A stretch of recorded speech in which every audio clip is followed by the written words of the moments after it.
Within this box is a package from Titan.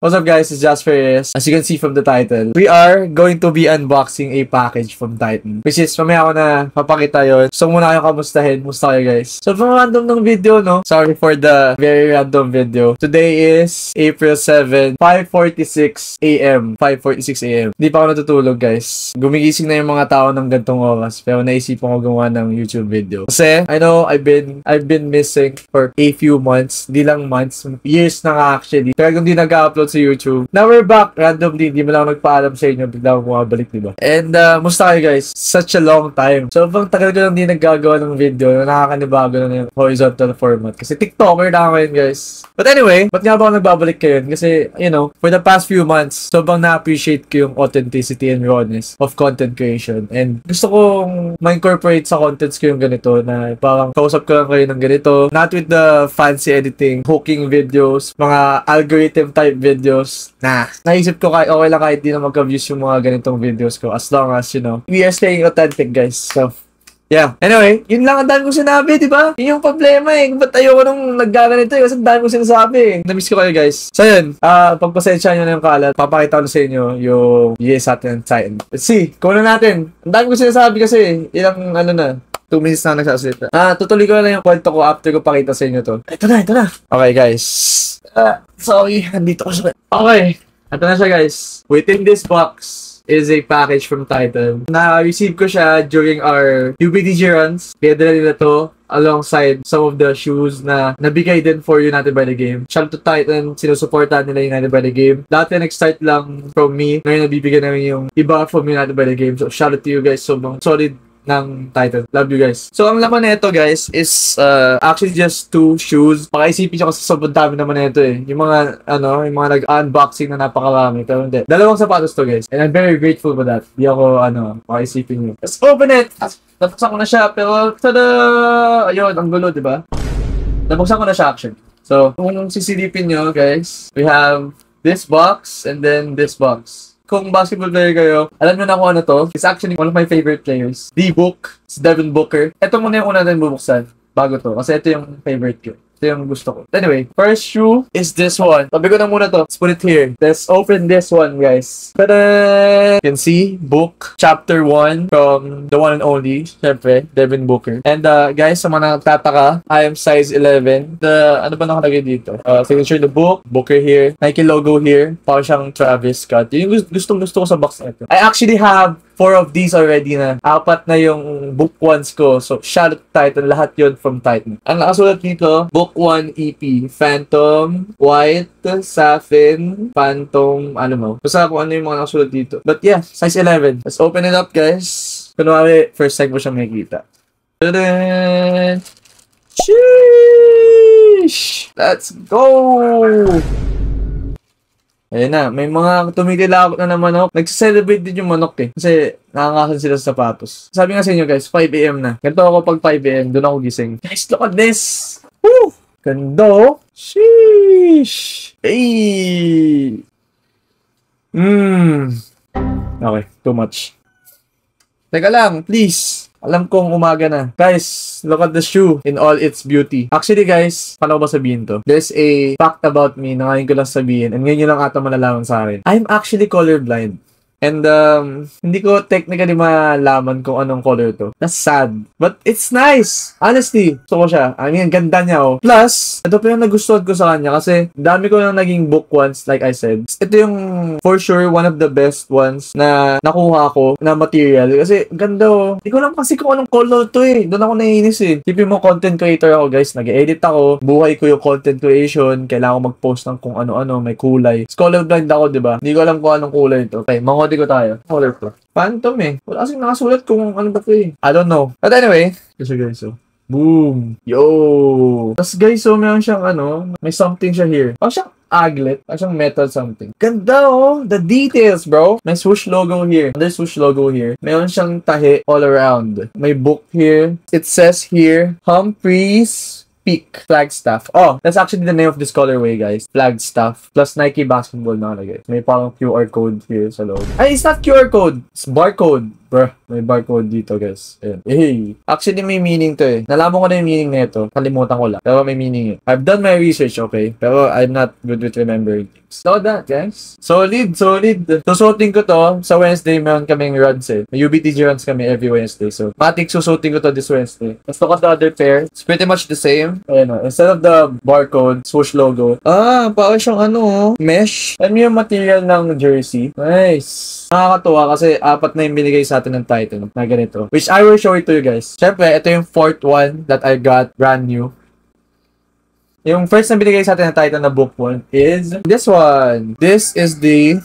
Oo na, alam kong late na. This is the book 1 rattlesnake. This is the first book 1 that I got from them. Meron siyang snake skin here. Tapos leather siya. Siguro ang magiging downside lang nito, syempre since leather siya, may mga creases siya. Ayan o. Halatang ginagamit ko siya, guys. Ito din yung ginamit ko na sapatos nung The Avengers pick-up run. Yung nagdaw sila Kong TV, sila Malupito, Renza Bando, Kiefer, all in one. Ito yung gamit ko nun. May tattoo si Booker nito. Ang kaibahan, wala din siyang ano, guys, full tab. Yung parang book na texture.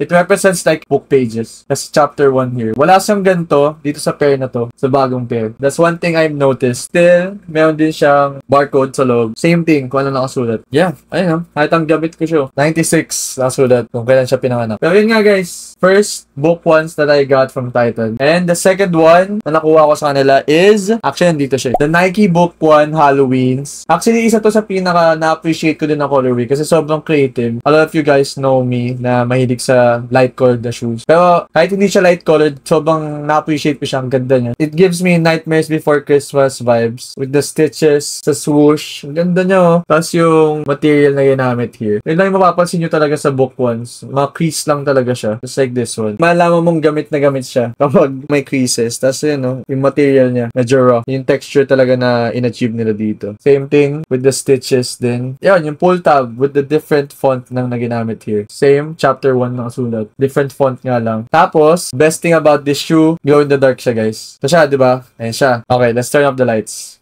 Makita ko sa inyo. Tapatan natin ng ano, ng ilaw. Uy! Angas! Ayan guys, oh. It's glowing, bruh. Oh! Ho, ho!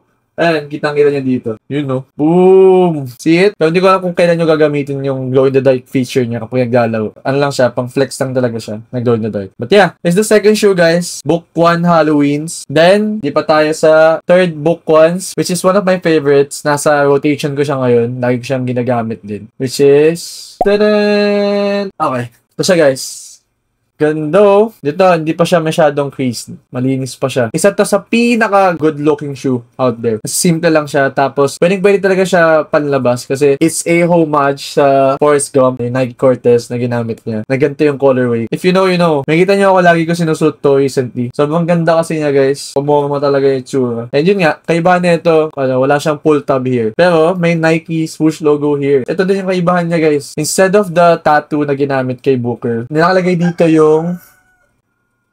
nakalagay dito yung same thing na nakasulat sa Nike Cortez. Basically, ito yung pangatlong book 1 na binigay sa akin ng Titan. And that leads me to this one. So, yan guys. Yan guys.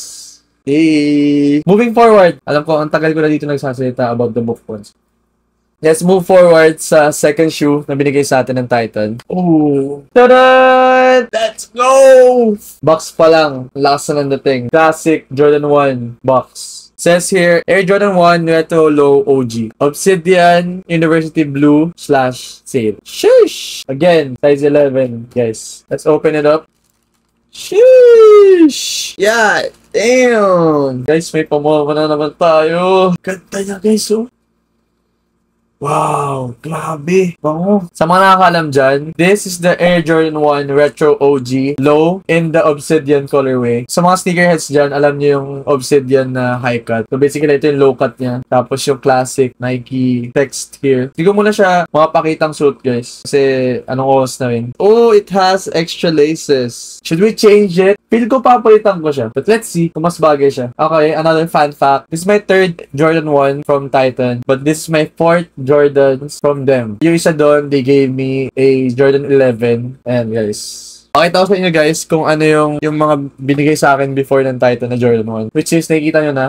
Okay, kunin natin. This Jordan 1 naman that I got from them a few months back. This is the Jordan 1 OG Artisanal Red. Pinili ko tong kulay na to personally kasi pinapapili nila ako kung anong colorway gusto ko and ito yung gusto ko. Dalawa lang yung color niya. So very simple lang siya. Pormahan, bagayan. Lagi ko itong sinusuot guys sa mga nakakita sa mga pictures ko dyan. I'm a big Jordan 1 fan din. Like I said, hindi lang ito yung binigay nila sa akin. Meron pa, which is another Jordan 1's na low. Kakagamit ko lang na ito. Jordan 1 low din siya, pero medyo different siya dito sa OG. Yan ako mapapansin niya. It's different. Medyo may kita niyo naman yung difference niya. Ito, another Jordan 1 from them. It's called the Jordan 1 Industrial Blue. Ito yung third. The fourth Jordan na nakuha ko from Titan is the Jordan 11 Legend Blues. Especially yung release nila na ito guys. May event sila actually nung release nila to. May kita niyo to sa page ko. Actually, nakapost nga ako sa Titan feed eh. One of my favorite shoes na ginagamit to. Sobrang ganda nyo. Linis lang. Pati classic to, guys. The iconic blue Jumpman logo here. IC insoles. And yeah. So far, ito pala yung papakita sa inyo. Since ito yung unang video na nakapag-unboxing ako. Let me know, guys, kung gusto nyo pa ng mga ganitong videos so that I can make them. And feel ko pag may mga unboxing ulit ako, I try to do this more often. Lalo na from a brand like Titan. Kasi very big fan ako nila ever since. Yeah. This is it. Ito yung binigay nila sa atin, guys. Shout out. Shout out to Titan, guys. Thank you so much for the support ever since. Coming from a fan since almost 10 years ago. So, malaking bagay na you guys are supporting people like me. Please keep showing love to Titan, guys. They're the best from all the events that they had with me. Na-invite nila ako. From all the stuff that they're giving me. From the shoes, from the shirts, from the apparel. Lahat, guys. All the opportunities that I've been getting from them. Sobrang deserve nila lahat ng praise. Kaya big shout out to Titan. Thank you so much. Mahal na mahal ko kayo. Alam niyo yan. I think that's about it. That wraps it up, guys. I'll try to post more videos like this. Sabi ko nga sa inyo, I really want to be transparent with you guys na ganito. I even want to talk about things I've been dealing with right now. All the blessings, the struggles, man, na pwede kong ikwento sa inyo. I'll try to tell you here. Gagawin ko siyang safe space for me. Since hindi ko pa naman siya masyadong focus. So lang, nagkakreate ako ng videos like this. And for people to watch. But yeah, I appreciate every support that you guys have been giving me. Mahal na mahal ko kayo, guys. If you have any videos that you could recommend, kung gusto niyo mag-Q&A ako, kung gusto niyo mag-react ako on some videos, I actually react sa mga videos. Follow my TikTok account. Just let me know in the comments. Social media accounts ko at @jasperis_. Follow me on Facebook, Instagram, and TikTok. If you see me here posting, this is just the other side of me na nakakausap ko kayo ng ganito. And yeah, follow nyo by the game. See you in my next video, guys. Peace out. Love you guys. Direct cut. Anong oras na? Time check. 6:27 AM. Hindi pa ako inaantok. But yeah. Peace out, gang. See you guys on the next video.